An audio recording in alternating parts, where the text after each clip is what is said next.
Au cœur de ce mystère eucharistique, nous allons vivre du mystère de la Genèse. Chantons « Pars en paix, ô mon âme ». Pars en paix, ô mon âme, car tu es un bon guide pour la route. Pars en paix, ô mon âme, car celui qui t'a créé t'a aussi sanctifié, gardé et aimé. Ô mon Seigneur, merci de m'avoir créé.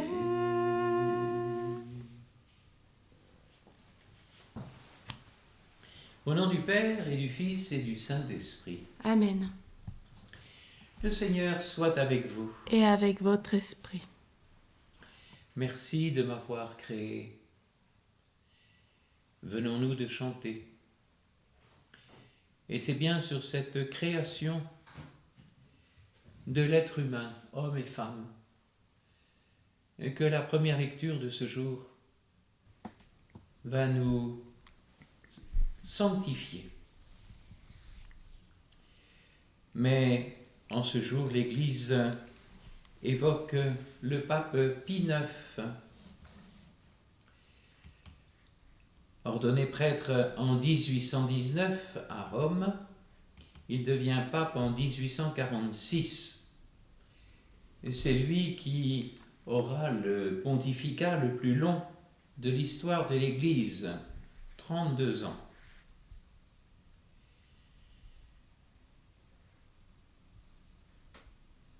C'est lui qui va ouvrir une époque de modernité dans les États pontificaux en faisant mettre le chemin de fer et l'électricité.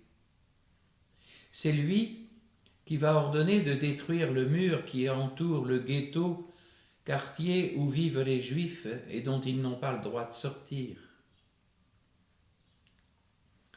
Tout changera avec la guerre et la victoire du roi d'Italie, le pape se considérant alors comme prisonnier au Vatican.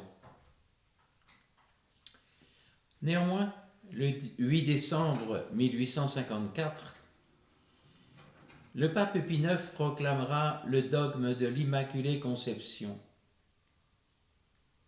La bienheureuse Vierge Marie a été au premier instant de sa conception préservée intacte de toute souillure du péché originel.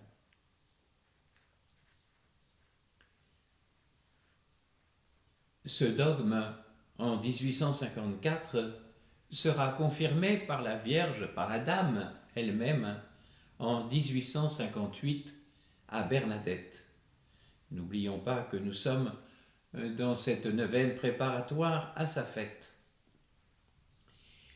Le 8 décembre 1869, il réunit le Concile Vatican I, qui hélas ne s'achèvera pas à cause de la guerre.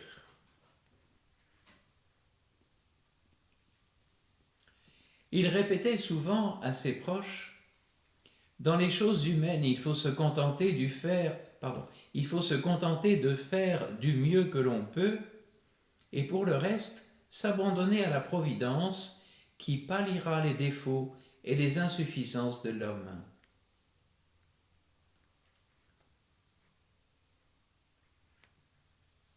Puissions-nous, nous-mêmes, faire de notre mieux aujourd'hui par l'intercession de Saint Pie IX.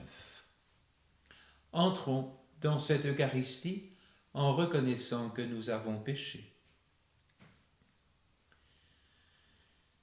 Seigneur Jésus, envoyé pour guérir les cœurs qui reviennent vers toi, Seigneur, prends pitié. Seigneur, prends pitié.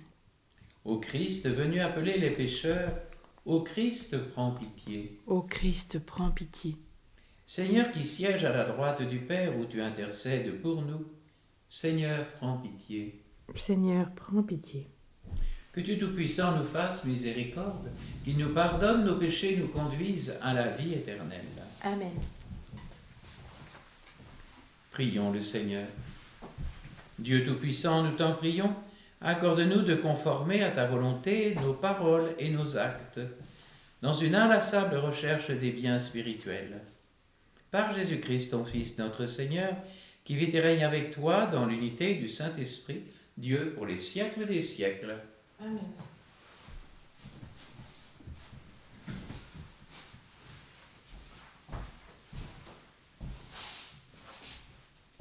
Lecture du livre de la Genèse. Quand il créa le ciel et la terre, Dieu dit encore que les eaux foisonnent d'une profusion d'êtres vivants et que les oiseaux volent au-dessus de la terre, sous le firmament du ciel. Dieu créa, selon leur espèce, les grands monstres marins, tous les êtres vivants qui vont et viennent et foisonnent dans les eaux, et aussi, selon leur espèce, tous les oiseaux qui volent. Et Dieu vit que cela était bon. Dieu les bénit par ces paroles. Soyez féconds et multipliez-vous, remplissez les mers, que les oiseaux se multiplient sur la terre. Il y eut un soir, il y eut un matin, 5e jour. Et Dieu dit, que la terre produise des êtres vivants selon leur espèce, bestiaux, bestioles et bêtes sauvages, selon leur espèce. Et ce fut ainsi.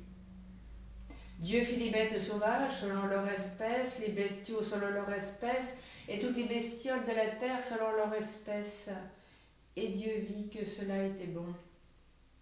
Dieu dit, faisons l'homme à notre image, selon notre ressemblance, qu'il soit le maître des poissons de la mer, des oiseaux du ciel, des bestiaux, de toutes les bêtes sauvages et de toutes les bestioles qui vont et viennent sur la terre. Dieu créa l'homme à son image, à l'image de Dieu, il le créa, il les créa, hommes et femmes. Dieu les bénit et leur dit, soyez féconds et multipliez-vous, remplissez la terre et soumettez-la. Soyez les maîtres des poissons de la mer, des oiseaux du ciel et de tous les animaux qui vont et viennent sur la terre. Dieu dit encore, je vous donne toute plante qui porte sa semence sur toute la surface de la terre, et tout arbre dont le fruit porte sa semence, telle sera votre nourriture. À tous les animaux de la terre, à tous les oiseaux du ciel, à tout ce qui va et vient sur la terre, et qui a souffle de vie, je donne comme nourriture toute herbe verte. Et ce fut ainsi. Et Dieu vit tout ce qu'il avait fait, et voici, cela était très bon. Il y eut un soir, il y eut un matin, 6e jour. Ainsi furent achevés le ciel et la terre et tout leur déploiement. Le 7e jour, Dieu avait achevé l'œuvre qu'il avait faite, et il se reposa le 7e jour de toute l'œuvre qu'il avait faite. Et Dieu bénit le 7e jour, il le sanctifia, puisque ce jour-là, il se reposa de toute l'œuvre de création qu'il avait faite. Telle fut l'origine du ciel et de la terre lorsqu'ils furent créés. Parole du Seigneur. Nous rendons grâce à Dieu. Ô Seigneur, qu'il est grand ton nom, je chanterai tes louanges, je chanterai ton nom. Avoir ton ciel, ouvrage de tes doigts, la lune et les étoiles que tu fixas, qu'est-ce que l'homme pour que tu penses à lui, le fils d'un homme que tu en prennes souci? Ô Seigneur, qu'il est grand ton nom, je chanterai tes louanges, je chanterai ton nom. Tu l'as voulu un peu moindre qu'un Dieu, le couronnant de gloire et d'honneur. Tu l'établis sur les œuvres de tes mains, tu mets toutes choses à ses pieds. Ô Seigneur, qu'il est grand ton nom, je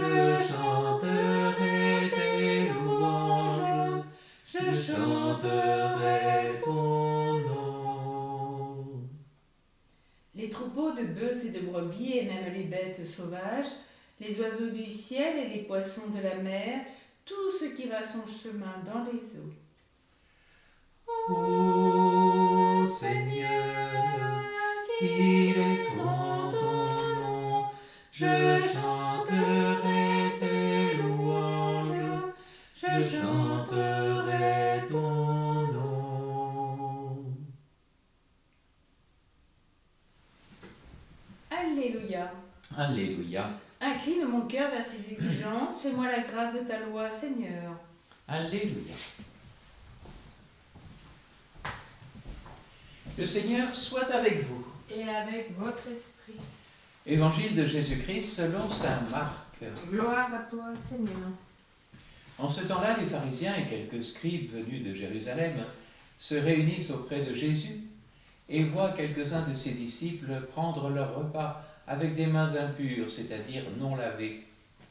Les pharisiens, en effet, comme tous les juifs, se lavent toujours soigneusement les mains avant de manger, par attachement à la tradition des anciens. Et au retour du marché, ils ne mangent pas avant de s'être aspergés d'eau, et ils sont attachés encore par tradition à beaucoup d'autres pratiques, lavage de coupes, de carafes et de plats. Alors les pharisiens et les scribes demandent à Jésus: « Pourquoi tes disciples ne suivent-ils pas la tradition des anciens? Ils prennent leur repas avec des mains impures. » Jésus leur répondit: « Isaïe a bien prophétisé à votre sujet, hypocrite. Ainsi qu'il est écrit, ce peuple m'honore des lèvres, mais son cœur est loin de moi. C'est en vain qu'ils me rendent un culte.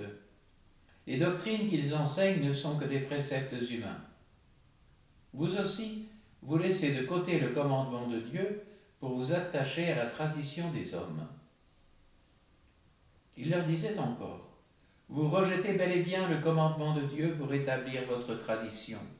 En effet, Moïse a dit « Honore ton père et ta mère » et encore « Celui qui maudit son père ou sa mère sera mis à mort. » Mais vous, vous dites « Supposons qu'un homme déclare à son père ou à sa mère « Les ressources qui m'auraient permis de t'aider sont corban, c'est-à-dire dons réservés à Dieu. » Alors vous ne l'autorisez plus à faire quoi que ce soit pour son père ou sa mère. Vous annulez ainsi la parole de Dieu par la tradition que vous transmettez. Et vous faites beaucoup de choses du même genre.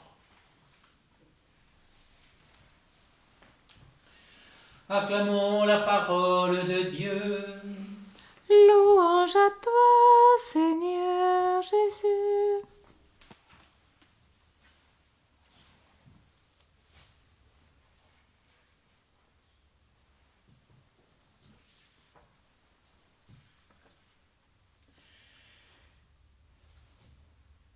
Je m'attarderai encore aujourd'hui sur la première lecture avec cette phrase absolument indispensable, d'une richesse incroyable. Dieu créa l'homme à son image, à l'image de Dieu il le créa, il les créa, hommes et femmes. En ce 6e jour donc de la création, qui je le rappelle n'est pas historique, mais théologique et spirituelle, voici que nous entendons « faisons l'homme à notre image ». Nous avons vu hier que Dieu était l'unique, l'un. Et voici qu'aujourd'hui, il y a ce pluriel, faisons. Alors, on pourrait dire, c'est un pluriel de majesté qui affirmerait la majesté de Dieu et de l'humanité créée.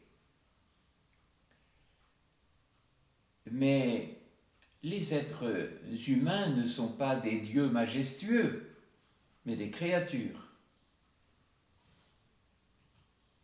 Les pères de l'Église ont une autre interprétation de ce pluriel.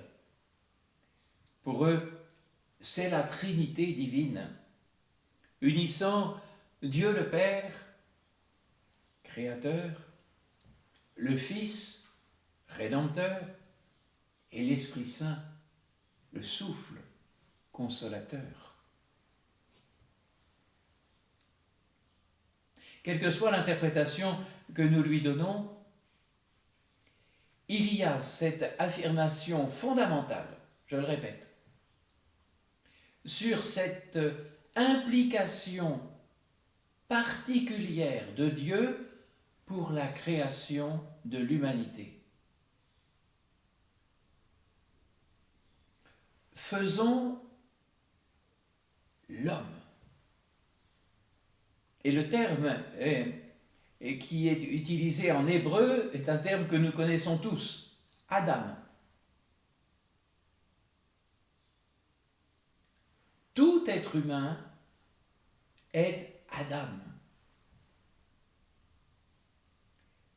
Et là, les Hébreux traduisent aussi ce terme Adama par le terreux. Le terreux, ce n'est pas le résidu de la décomposition. Le terreux, c'est celui qui est sur la terre.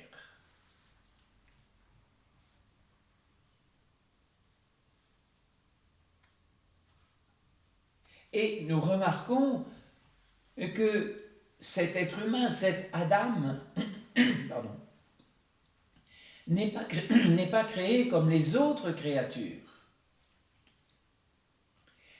Faisons l'Adam à notre image selon notre ressemblance.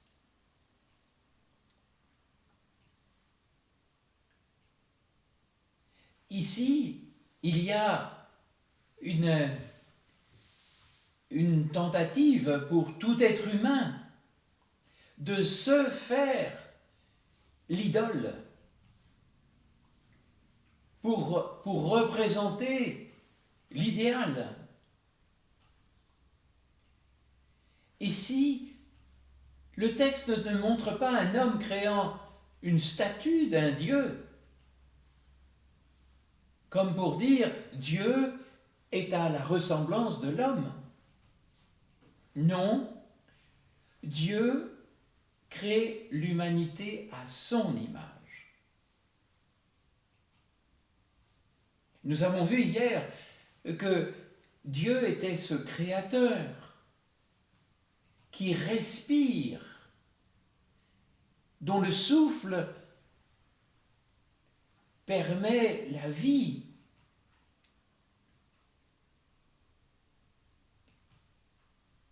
L'humanité est donc bien plus qu'un animal.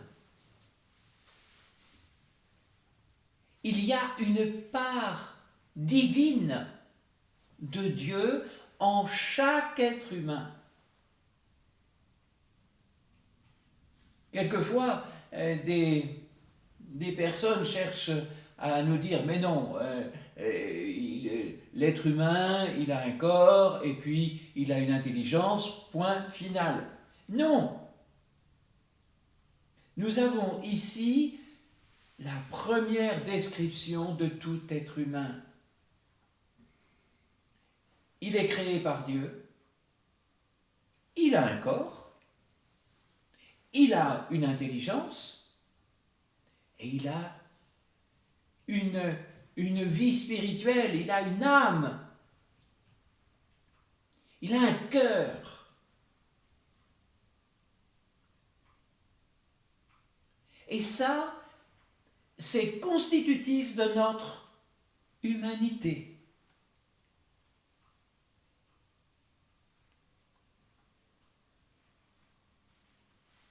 Il y a un lien quasi filial qui unit Dieu à l'humanité.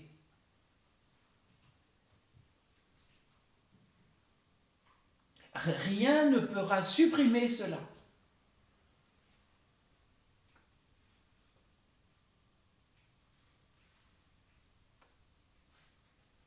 Mais cela engendre quelque chose qui est essentiel. c'est cette capacité de relation, de rencontre, puisque l'Adam est à l'image de Dieu et à sa ressemblance, alors il peut rentrer en relation avec Dieu.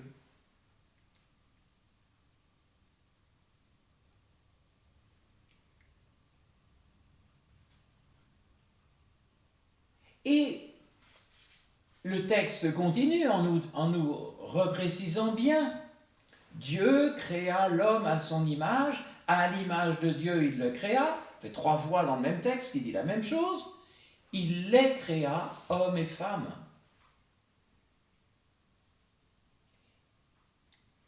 Et là encore, nous retrouvons à la fois cette unité de l'humanité et cette complémentarité de l'homme masculin et de la femme.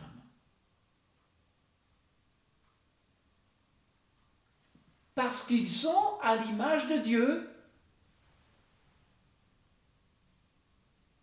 Et nous ne pourrons jamais séparer l'homme et la femme, comme nous ne pourrons jamais séparer l'humanité, l'Adam, de Dieu.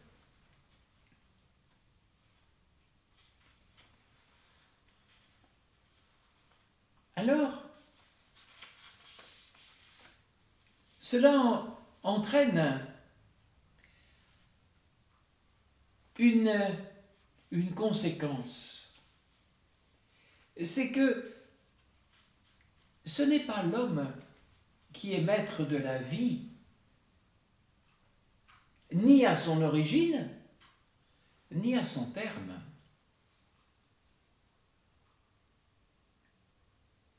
Il y a ici quelque chose une conséquence qui est très importante.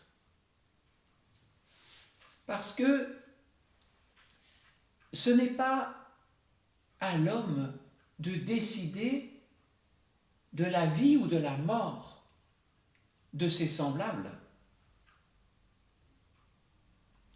C'est à Dieu. Puisque l'humanité, l'Adam, est créée à l'image de Dieu. Et puis, deuxième conséquence, Dieu les bénit et leur dit « Soyez féconds et multipliez-vous ». Et donc, c'est en harmonie avec cette bénédiction divine que l'humanité, l'Adam, doit gérer sa fécondité. Et non pas selon ses propres interrogations ou ses propres talents.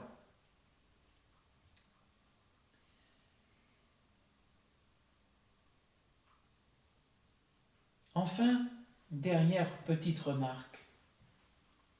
Il y a quelques versets plus loin, Dieu vit tout ce qu'il avait fait. Donc nous sommes au 6e jour toujours. Dieu vit tout ce qu'il avait fait, et voici, cela était très bon. Alors que dans tous les autres jours, la finale se disait Dieu vit que cela était bon.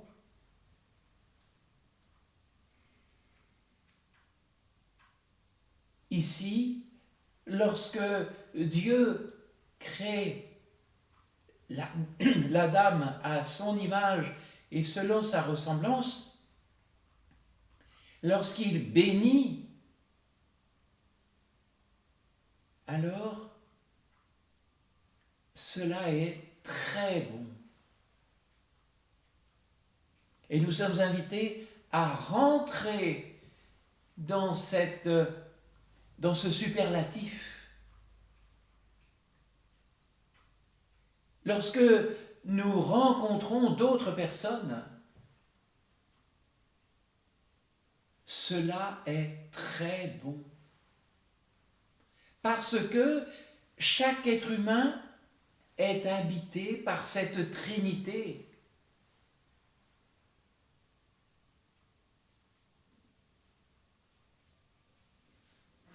Alors vous me direz, ben oui, c'est facile avec ceux avec lesquels je m'entends bien.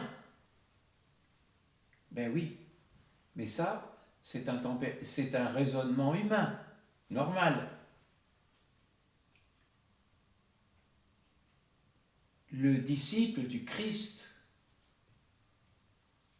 lui, va nous faire entrer dans un autre regard sur tous les autres, sur tous les hommes et toutes les femmes qui sont présence de la Trinité, créée à l'image de Dieu pour lui ressembler. Amen.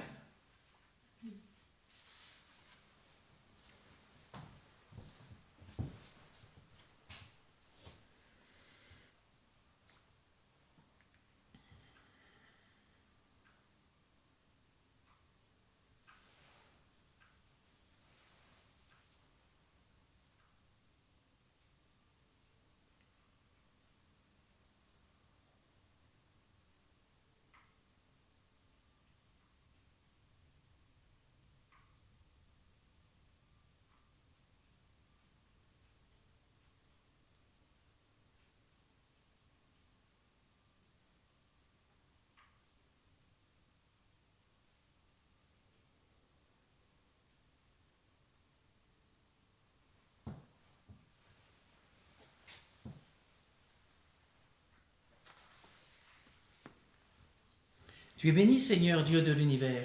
Nous avons reçu de ta bonté le pain que nous te présentons, fruit de la terre et du travail des hommes, et deviendra pour nous le pain de la vie.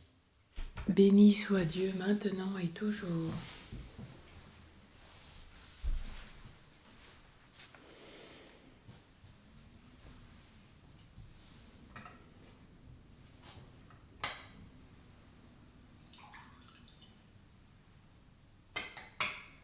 Comme cette eau se mêle au vin pour le sacrement de l'Alliance, puissions-nous être unis à la divinité de celui qui a pris notre humanité. Tu es béni, Seigneur, Dieu de l'univers, nous avons reçu de ta bonté le vin que nous te présentons.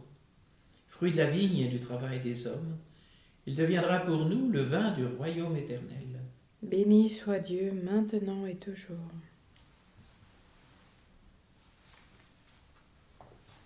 Le cœur humble et contrit, nous te supplions, Seigneur, accueille-nous, que notre sacrifice en ce jour trouve grâce devant toi, Seigneur notre Dieu.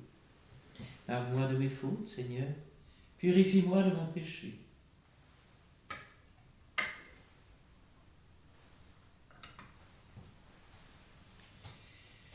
Prions ensemble au moment d'offrir le sacrifice de toute l'Église. Pour la gloire de Dieu, le salut du monde. En célébrant tes mystères, Seigneur, pour te servir comme il convient, nous te supplions humblement que les dons offerts pour honorer ta gloire nous fassent progresser vers le salut par le Christ notre Seigneur. Amen. Le Seigneur soit avec vous. Et avec votre esprit. Élevons notre cœur. Nous le tournons vers le Seigneur. Rendons grâce au Seigneur notre Dieu. Cela est juste et bon.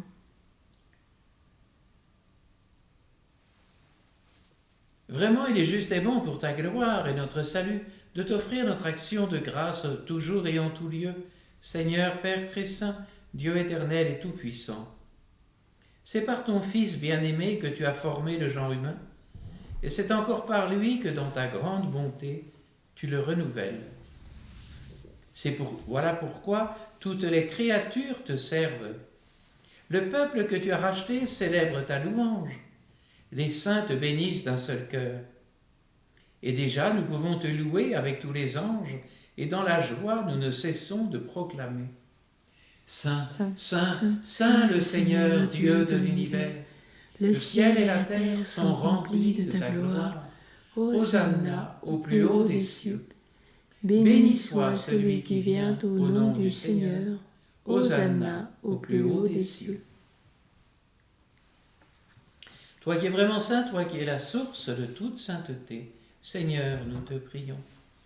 Sanctifie ces offrandes en répandant sur elles ton esprit, qu'elles deviennent pour nous le corps et le sang de Jésus, le Christ notre Seigneur. Au moment d'être livré et d'entrer librement dans sa passion, il prit le pain, il rendit grâce, il le rompit et le donna à ses disciples en disant « Prenez et mangez-en tous. Ceci est mon corps livré pour vous. »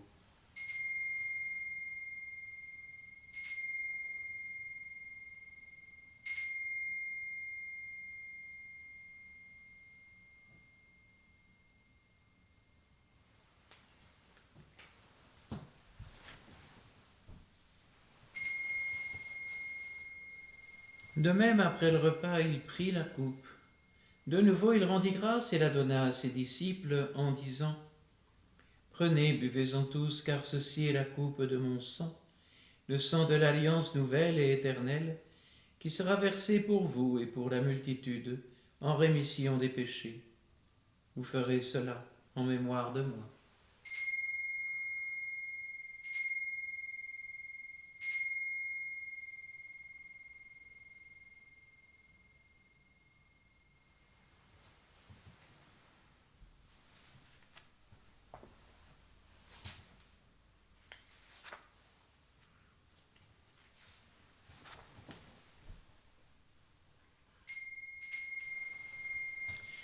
Proclamons le mystère de la foi.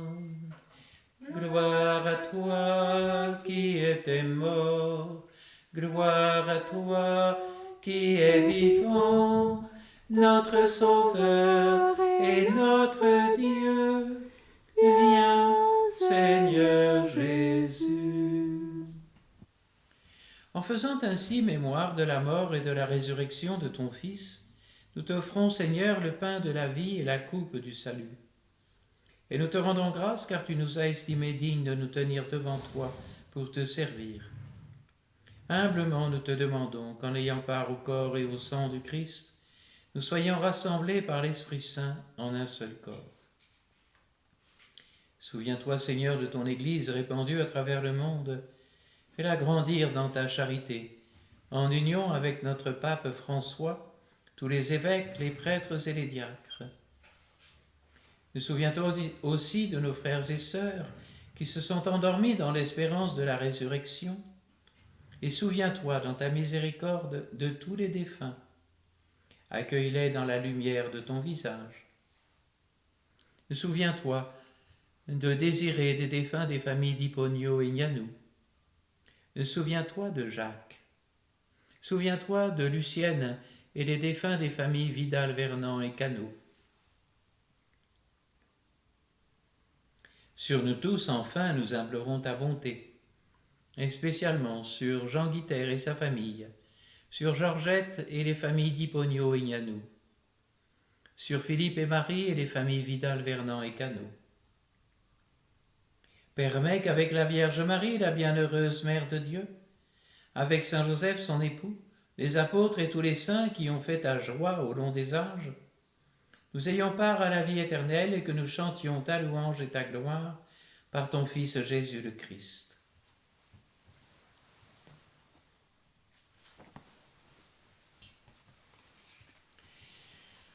Par lui, avec lui et en lui, à toi, Dieu le Père Tout-Puissant, dans l'unité du Saint-Esprit, tout honneur et toute gloire, pour les siècles des siècles.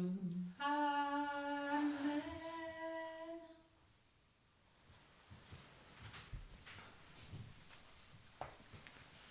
Comme nous l'avons appris du Sauveur et selon son commandement, nous osons dire « Notre Père, qui es aux cieux, que ton nom soit sanctifié, que ton règne vienne, que ta volonté soit faite sur la terre comme au ciel. Donne-nous aujourd'hui notre pain de ce jour. Pardonne-nous nos offenses, comme nous pardonnons aussi à ceux qui nous ont offensés, et ne nous laisse pas entrer en tentation, mais délivre-nous du mal. Délivre-nous de tout mal, Seigneur, et donne la paix à notre temps. Soutenus par ta miséricorde, nous serons libérés de tout péché. À l'abri de toute épreuve, nous qui attendons que se réalise cette bienheureuse espérance, l'avènement de Jésus-Christ, notre Sauveur. Car c'est à toi qu'appartiennent le règne, la puissance et la gloire pour les siècles des siècles. Seigneur Jésus-Christ, tu as dit à tes apôtres, « Je vous laisse la paix, je vous donne ma paix. » Ne regarde pas nos péchés, mais la foi de ton Église. Pour que ta volonté s'accomplisse, donne-lui toujours cette paix, et conduis-la vers l'unité parfaite, toi qui vis et règnes pour les siècles des siècles. Amen. Que cette paix du Seigneur soit toujours avec vous. Et avec votre esprit. Agneau de Dieu qui enlève les péchés du monde. Prends pitié de nous. Agneau de Dieu qui enlève les péchés du monde. Prends pitié de nous. Agneau de Dieu qui enlève les péchés du monde. Donne-nous la paix.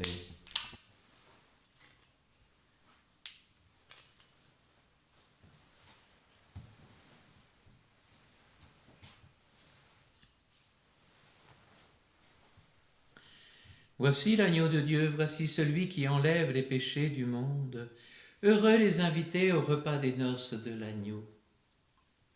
Seigneur, je ne suis pas digne de te recevoir, mais dis seulement une parole, et je serai guéri.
Prions encore le Seigneur. Nous t'en prions, Dieu Tout-Puissant. Donne-nous de recueillir tous les fruits de salut dont ces mystères sont déjà la promesse et le gage par le Christ notre Seigneur. Amen. Le Seigneur soit avec vous. Et avec votre esprit. Que Dieu Tout-Puissant en amour vous bénisse, le Père, le Fils et le Saint-Esprit. Amen. Allez dans la paix du Christ. Nous rendons grâce à Dieu.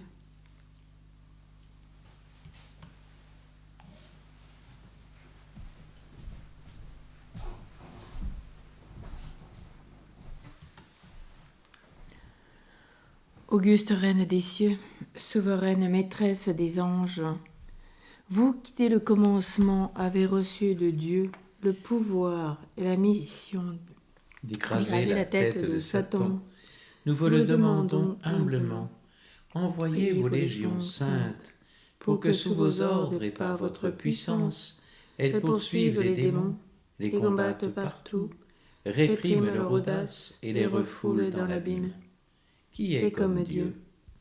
Ô bonne et tendre Mère, vous serez toujours notre amour et notre espérance. Ô divine Mère, envoyez les saints anges pour me défendre et repoussez loin de moi le cruel ennemi. Saints anges et archanges, défendez-nous, gardez-nous.